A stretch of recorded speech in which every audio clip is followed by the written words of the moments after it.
Do you want to master vectors in 2D? Or maybe you are aiming for 100% marks in your exams? Well, you are in the right place. Mohammed Faizan is here to take you from zero to hero in vectors in 2D. Subscribe to the channel and hit the bell icon so you never miss an update. Let's get it started. अच्छा भाई, today we are going to solve this past paper November 2012 P2 question 11A. ठीक है. अच्छा भाई, question के अंदर सबसे पहली बात क्या कर रहा है, B is the mid point of OD. ठीक है, बी आपके पास इस ओडी लाइन का क्या है, मिड पॉइंट है. तो इट मींस मैं ये कह सकता हूं ओ से लेकर बी का जो डिस्टेंस है वही आपके पास बी से डी का होगा, दैट इज क्यू. सही है. और दूसरी बात क्या कर रहा है, E is the mid point of O A. E आपके पास ये रहा, ये मिड पॉइंट है ओ ए का, यानी जो डिस्टेंस ओ से ई का होगा वही डिस्टेंस ई से ए का भी होगा. अब यहां पर उसने देखो क्वेश्चन में बात क्या की है, ओ से बी तो उसने क्या बोला है, क्यू है, तो मैंने बी से डी भी क्या कह दिया, क्यू है. अब कह रहा है ओ से ए क्या है, वो पी है. ओ से ए पूरा कह रहा है वो पी है. ठीक है, तो आपके पास ओ से ई क्या हो गया, जब कंप्लीट पी है तो जब मैं आधे की बात करूंगा तो क्या हो जाएगा, P/2. ठीक है, और ई से ए भी क्या हो जाएगा,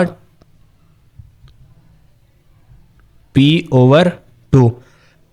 ठीक है, और कह रहा है C is the point on A B such that A C ratio C B equals to 2:1. बोला है C एक ऐसा पॉइंट है, ये रहा. डिस्टेंस आपके पास, डायरेक्शन ये हो जाएगी. कह रहे आपके पास C एक ऐसा पॉइंट है ए बी लाइन के ऊपर, क्या आप वो C पॉइंट डिवाइड कर रहे हैं किस रेशो में लाइन को, ए सी को 2 में और सी बी को 1 में.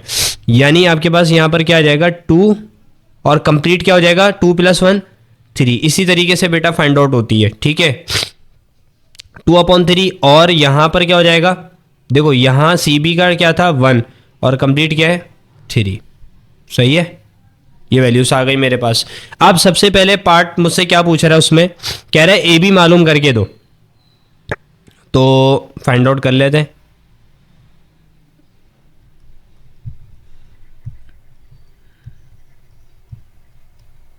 ए बी फाइंड आउट करना है, तो ए से लेकर बी कैसे निकालोगे, सिंपल है, ए से आप ओ गए और ओ से बी चले गए. ठीक है, और ऐसे भी निकाल सकते हो ओ बी माइनस ओ ए. तो ओ से बी क्या निकला, ओ से लेकर बी आपके पास क्यू है,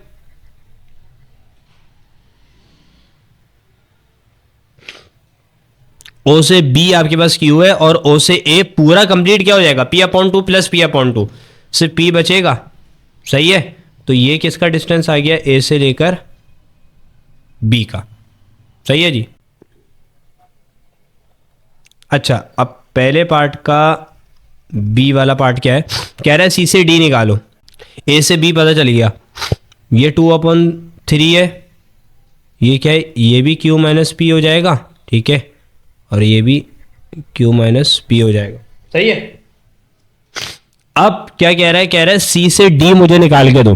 तो C से D कैसे निकालोगे, सिंपल है, आप C से B गए और B से D चले गए, क्योंकि अब मालूम हो चुका है C से B भी पता चल चुका है और B से D तो पता ही है. तो आपने क्या निकालना है, निकालना है C से D. तो वो कैसे निकालोगे, CB प्लस BD. ठीक है, तो C से लेकर B आपके पास क्या हो गया 1/3 Q - P, और B से D क्या है, वो Q है. सही है, इसका आंसर कंप्लीट क्या निकलेगा,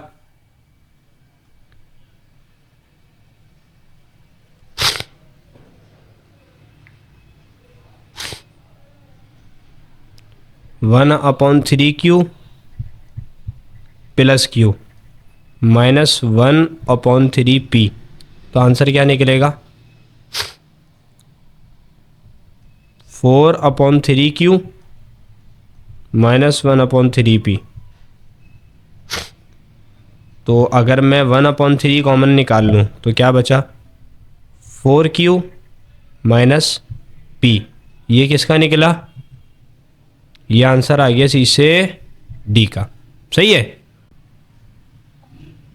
अच्छा, अब क्या पूछ रहा है? कह रहा है ई से डी मालूम करके दो। तो आपके पास ई कहाँ है? ये रहा, ई से लेकर डी। तो क्या करते हैं? ई से ओ जाते हैं और ओ से डी चले जाते हैं। तो क्या निकालना है? पहले का सी,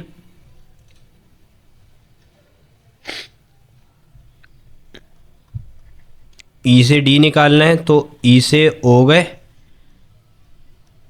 और ओ से डी चले गए। सही है। ई से ओ, वो क्या बनेगा? ई से लेकर ओ, देखो ई से लेकर ओ है, ये रहा ई से ओ। देखो यहां ओ से ई की तरफ आ रहे थे तो पॉजिटिव पी अपॉन टू था। अब ई से ओ की तरफ जा रहे हैं तो माइनस पी अपॉन टू हो जाएगा, डायरेक्शन चेंज हो जाएगी। और ओ से डी क्या है? ये क्यू है, ये क्यू है, तो प्लस टू की हो जाएगा। ठीक है। ई से ओ आपके पास क्या हो गया? ई से ओ हो गया माइनस पी ओवर टू, और ओ से डी क्या हो गया? Plus two Q. और अगर हम पहले पॉजिटिव वाली वैल्यू लिख लें और वन ओवर टी पी हो गया, वन ओवर टू पी हो गया। ये क्या आ गया? ई से लेकर डी का डिस्टेंस आ गया। ठीक है जी। ये आपके पास पहले पार्ट के जितने भी आपके पास पार्ट्स से मजीद वो कंप्लीट हो गए। अब कह रहे हैं दूसरे पार्ट में use your answers to parts 1 का बी और 1 का सी। कह रहे to make two statements about the points E, C और डी। सही है जी। आपका पहले पार्ट का जो बी पार्ट है और सी पार्ट है उसको यूज करके हमने ई, सी, डी के बारे में दो स्टेटमेंट्स बतानी है। सिंपल है। ई, सी और डी के बारे में कह रहा है ना, ये रे। ठीक है, इसको ध्यान में रखो। तो इसका ना कॉन्सेप्ट सिंपल है। दूसरा पार्ट है ना, इसका कॉन्सेप्ट सिंपल है। देखो क्या करना है, हमारे सामने सी डी की वैल्यू क्या है इसको समझते ज़रा। 1/3 4q माइनस पी है। सही है। देखो अगर इसमें से मैं काम करूं, ये जो टर्म्स हैं इसमें से मैं अगर 2 कॉमन निकालूं, ज़बरदस्ती कॉमन निकलेगा मुझे मालूम है। ठीक है, ज़बरदस्ती कॉमन निकालने का तरीका क्या होता है? 2 आपने कॉमन बाहर निकाला तो अंदर क्या बचा? यहाँ तो 2q हो जाएगा। अब p के पास तो 2 था ही नहीं, तो जब नहीं था तो अब के क्या हो जाएगा?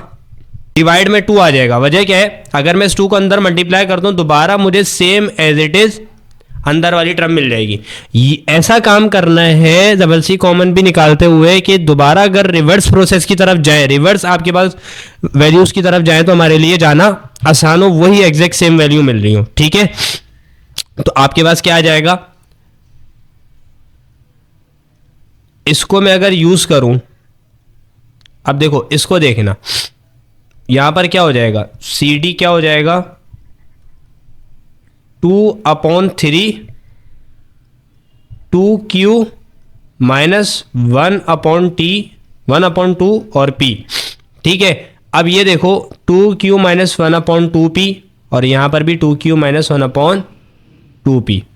ऐसा ही है। तो यहां तो मैं एक काम ये कर सकता हूं कि C D equals to 2/3 2q minus 1/2p की जगह मैं क्या लिख सकता हूं? मैं लिख सकता हूं ई डी। हाँ या ना? यानी एक बात तो मुझे ये समझ में आई, इसको ब्रैकेट में कर लेते हैं। एक बात तो मुझे ये समझ में आई इस आंसर से, मेरा बेटा मैंने जब सॉल्व किया ना सी डी को तो मुझे क्या दे रहा है? 2/3 ई डी। ठीक है, ई डी की वैल्यू ये थी। ई डी का भी वेक्टर सेम है और सी डी का भी वेक्टर वही है। ई डी का भी वेक्टर वही है जो सी डी का, और सी डी का भी वेक्टर वही है जो ई डी का है। बात क्लियर हो रही है? वैल्यू तो सेम है ना, 2q माइनस 1/2p। अब ये आपके जहन में सवाल आएगा 2/3 भी तो आ रहा है, तो भाई मैग्नीट्यूड आपके पास कुछ भी हो, आपके पास वेक्टर क्या आ रहा है? वेक्टर्स क्या आ रहे हैं? दोनों के सेम आ रहे हैं। ठीक है, जब हमने इस वाली को सॉल्व किया तो इसने हमें क्या दिया? इसने हमें यही बना के दिया। 2/3 वो उसका मैग्नीट्यूड है, बाकी वेक्टर दोनों के क्या बन रहे हैं? दोनों के वेक्टर सेम है। इससे एक बात मैं ये कर सकता हूं, जब आपके पास इस तरीके का कॉन्सेप्ट बन रहा हो, दिस इंप्लाइज दैट, देखो मैं समझाता हूं, दिस इंप्लाइज दैट, पहली बात दो स्टेटमेंट कही थी ना उसने दो स्टेटमेंट कही थी, ई सी डी के बारे में कहो। ई सी डी क्या है? आर कोलिनियर, ठीक है, यानी ये तीनों पॉइंट्स एक ही लाइन के ऊपर लाए कर रहे हैं। बात क्लियर हो रही है? ये तीनों पॉइंट्स एक ही लाइन के ऊपर लाए कर रहे हैं, जब भी इनके वेक्टर्स क्या आ रहे, सेम आ रहे हैं। अब दूसरी बात, मैग्नीट्यूड उसका चेंज हो सकता है, ठीक है, तो यहां से मैं ये कह सकता हूं सी डी क्या है, वैल्यू से C D is 2/3 of ED. बात क्लियर हो गई मेरा बेटा? हाँ या ना? कोई भी जहन में सवाल हो ना तो फौरन क्लियर कर लेना कमेंट बॉक्स में पूछ के, ठीक है। तो C D is 2/3 of ED. So this is all from this lecture. I hope आपको लेक्चर क्लियर हो गया होगा। If there is any query तो बेटा mention your query in the comment box.